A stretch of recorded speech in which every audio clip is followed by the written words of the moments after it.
What's good, YouTube, man? It's your boy EGF.Ron, aka every single girl on this planet's fantasy. This woman made a list that we are going to address. It's a little TikTok. If you don't know who this woman is, this is the woman that went viral for saying stuff about plane seats, saying that plane seats need to be bigger for morbidly obese people. But before I dive into that, I understand that the other half of this title that has the word fatphobic in it needs to be addressed. Now, when the whole plane situation happened with this woman, I was very skeptical about making a video. A lot of different commentary channels did. I chose not to, just do out of respect for not wanting to offend anybody. I know that the whole fatphobic thing is pretty touchy. I think sometimes on my channel, I blur the lines, and for the most part, just trying to be entertaining, trying to be a little satire, or really just trying to express the opinions I feel like we both have in the most entertaining, lightheartedly, low-key, crossing that line way. So I chose not to out of respect for people that are considered fat.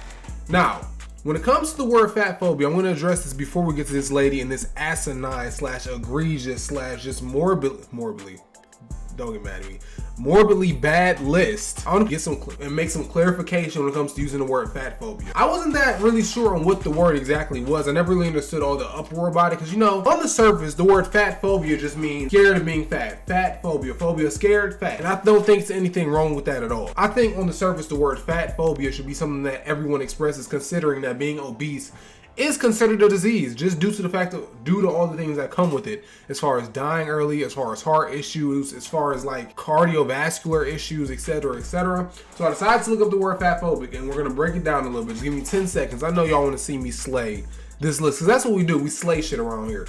Fatphobia is the irrational fear of, which this is the part of the definition that I agree with. I will say I'm fatphobic if we're just going with this, is the irrational fear of, but when you get to the word aversion to or discrimination of, aversion as in meaning that you don't like something, I don't think anybody should dislike anybody for anything that's physical. As far as discrimination goes, I don't think anybody should be withheld from doing something that they may or may qualify for just due to their weight. I do not agree with these two parts of fatphobia, but I do understand, and y'all will understand too when we get to this lady's crazy list about why I do think it's kind of understanding that some people may or may not feel these ways. But as far as having the irrational fear of being obese, I don't think there's anything wrong with that at all. I think if you think it's something wrong with that, I think that there's something wrong with you. I think everyone should fear against having a disease that could potentially or will inevitably shorten your life. Now that we've gotten that out of the way, and we have also 40% of the people in the United States are considered obese. 7.7% is severely obese. Just a little bit of context we need. 40% of the people in the country that most of my viewers reside in is obese. And 7.7%, which is about 1 in every 12 adults, is severely obese. As in maybe somebody that this lady is going to address to us would fit in. But now that we gotten all the specifics out of the way, let's get to the actual video that we all want to see. What did this lady do that EGF is harping about? So just break it down for you, and just to give you a little warning of what I might say 1,000 times, there is not a scenario in human history that I'm gonna agree with when it comes to trying to normalize life for somebody who has a disease that is a choice. You don't have to be fat. You don't have to be morbidly obese. There's a lot of things in life that you could do to lose weight, whether it's working out, walking, or more importantly, the easiest one, just simply eating less. I'm gonna go more down this path throughout the video because I think a lot of the things that this woman says is just flat out ridiculous as far as things that obese people need accommodated to them. I don't think anybody with a disease need accommodations. I think if you have a disease that you can control, the last thing you need is an accommodation. The only accommodation you need is things around you to encourage you to lose said weight. I think everyone's goal should be to live as long as possible. And unfortunately for these people and this person that we're about to watch in about 0.2 seconds, they don't agree with that. I'm on a mission to revolutionize the travel industry and make it a more accessible, accepting, accommodating place for all. The needs of plus-size travelers matter just as much as anybody else, and today I'm going to cover what we are looking for in accessible, size-inclusive hotel amenities. Size-inclusive hotel amenities are crucial for ensuring that plus-size travelers feel welcomed, accommodated, and comfortable during their stay. We deserve an environment that respects our needs and body diversity. These are the exact steps that hotels can take to be more size-inclusive and accessible for travelers of all sizes. Now, you see, I don't like the word your body diversity. You can't do that. When you use the word diversity, a lot of the time it's being used towards somebody that's born away, being able to diversify a sport, being able men and women, and even a place in the middle where trans people could play it. race diversity is a very big thing in college, a very big thing in high school, a very big thing in cities. These people cannot control their race. They're just trying to live somewhere. What you're doing is a choice. That's not diversification, especially when it's only 7.7 of y'all that fit into this mode. If you're telling me 40% of the people in the US is obese and they couldn't fit into things, this would be a conversation that everyone would have. Instead, we're watching a video with 1,000 comments and under 300 likes just due to the fact that most people think that it's ridiculous. Number 1 on the list, provide sturdy, wider chairs without armrests.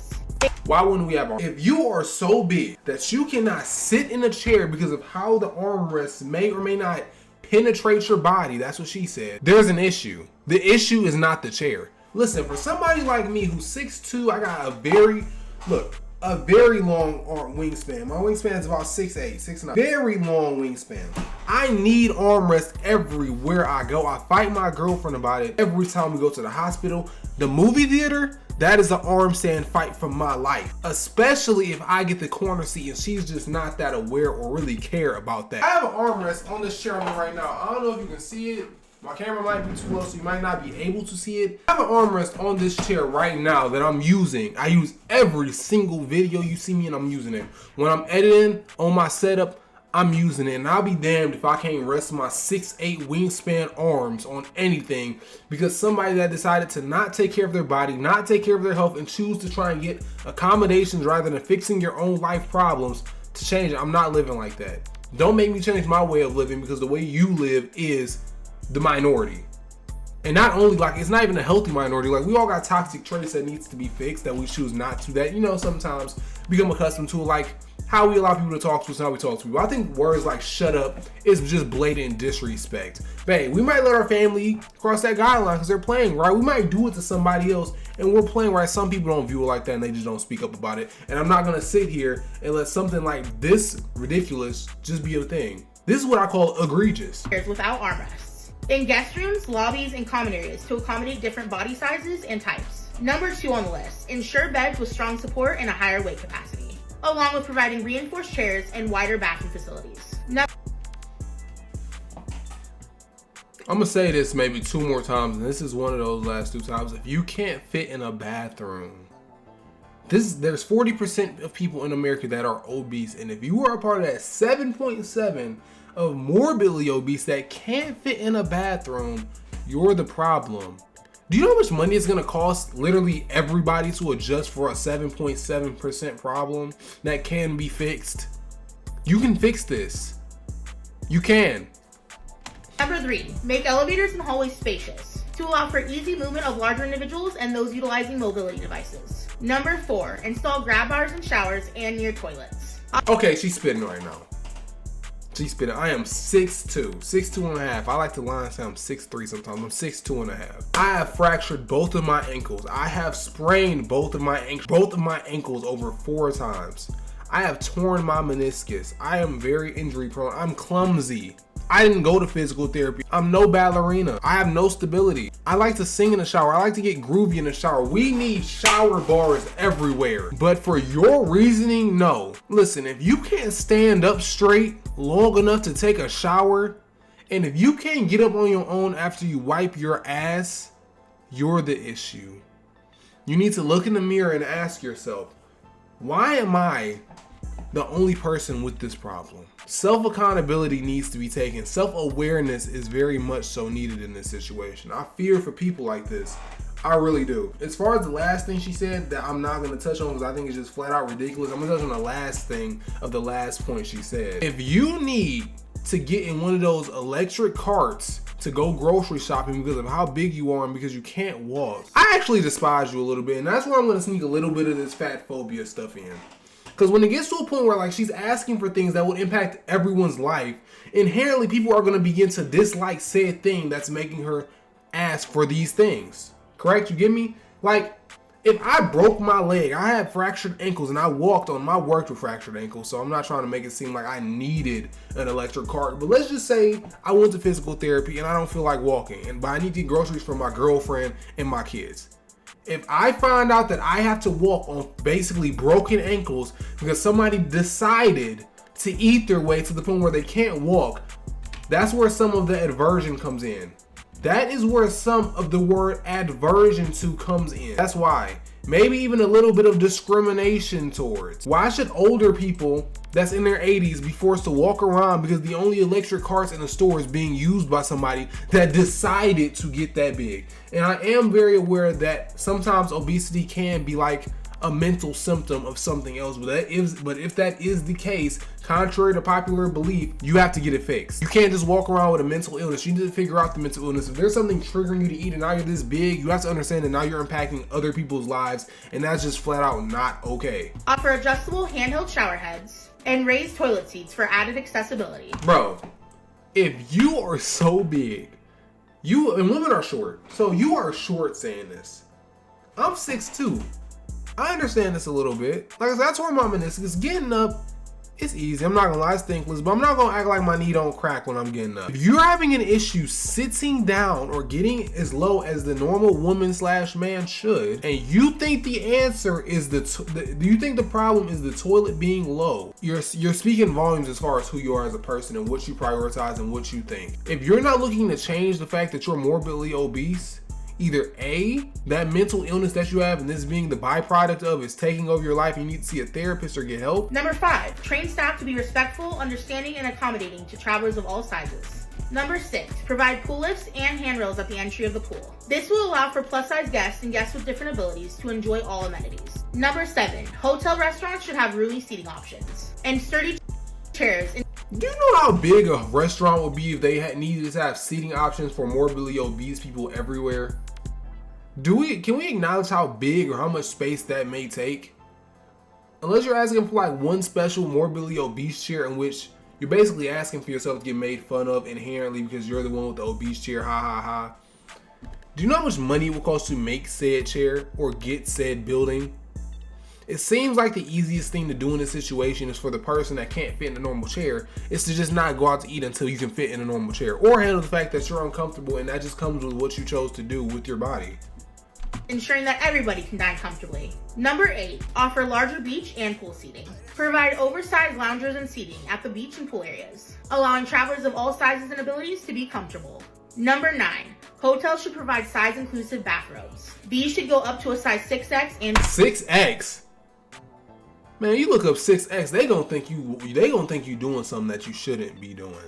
Bro, if you have more damn X's than the word saxophone, I honest to God think that there's something wrong with you. You're choosing to do this. I'm not trying to sound like a broken record. I'm not trying to sound like a song you got on repeat, but this is just flat out unacceptable. It's just not. And the fact that she hasn't listened, she's on number 9 is where I go back to the word fatphobic. There's a lot of things that people go through on a day-to-day basis that affects their daily way of life, but we're forced to live with it. We're forced to get better if we want things to change. This community is the only community of people that have something that's classified as a disease want to be compensated to. They want life to get easier for them and for everyone else to suffer in order to give them that life. Great example is depression. Now, obviously, depression isn't a disease, it's a mental disorder, but a mental disorder that I or other people are forced to change the way they live in order to like function properly on a day-to-day basis. If I go out with my friends and I'm depressed, I have to take care of it before I go out with them. I can't go out with them and expect them to not be happy. I can't go out with them and expect them to like mourn to my depression, make the entire friend group, oh wow, EGF's depressed, we all gotta be depressed, let's go listen to XX in 2023. You can't do it. But for some reason, I have to change how I sit in chairs. I have to sleep on bigger beds. I have to have a wider door frame. I have to do all this extra stuff for someone that's choosing to live a lifestyle that you don't have to live. I think accommodations should be made to people that, like I said when I was explaining the word diversifying when it's properly used, towards people that can't change how they are, like wheelchair ramps. There's no situation where I don't think a wheelchair ramp should be a thing. Some people just don't have legs. Some people lost it in just situations that they can't control. You're choosing to be fat. I don't have any sympathy or empathy for it. Unless it's due to a mental illness, in which I think 90% of the time it is, so I might be a little counterintuitive in that fact, but it doesn't change the fact that you are still, a decent amount of you are still choosing to be this way. And you're like popularizing it and trying to make it sound okay. You're really trying to offer like solutions, bro. Does any of that seem inhumane to you? And hotels should also provide bath sheets or plus size friendly towels so that travelers of all sizes and abilities can use them comfortably. And last but not least, this is an important one. Display clear and accurate information on these amenities on hotel websites. Include weight limits, seat dimensions, and things like that. And include I don't mean to be rude here, but I don't think anybody, especially a hotel where, again, the average U.S. adult, 7.7 of them is morbidly obese, which I'm going to assume is your size or bigger. Most of y'all aren't going to hotels. Most of y'all are not traveling. Most of y'all don't do things which require a hotel to do. Now, I'm not going to sit up here and act like it's just unreasonable to assume or expect the hotel to do it. I don't think it's an unreasonable ask at all. But if you need to check the weight limits on things before you go places, for the last grand time, you need help. So, and that's going to be it with this video, because like I said before, by no means that I mean to offend anybody, hurt anybody, or be the bad guy in this situation. I want everybody to be happy. I love everybody, no matter who you are, what you are, whichever you are. I'm not judging anybody. That's not my goal here. My goal here is to address how egregious it may be to, normalize some things that are considered diseases that people can get rid of. I don't think it's any circumstance where that's okay. And I'm in the video now. I love you guys more than I love myself. I really enjoy making this video. I'm probably not going to touch on it again unless you say some more egregious stuff. So make sure that subscribe button. We have a lot more things like this coming up soon. Give me the 2,000 subscribers for 2024. And I'm out. Peace.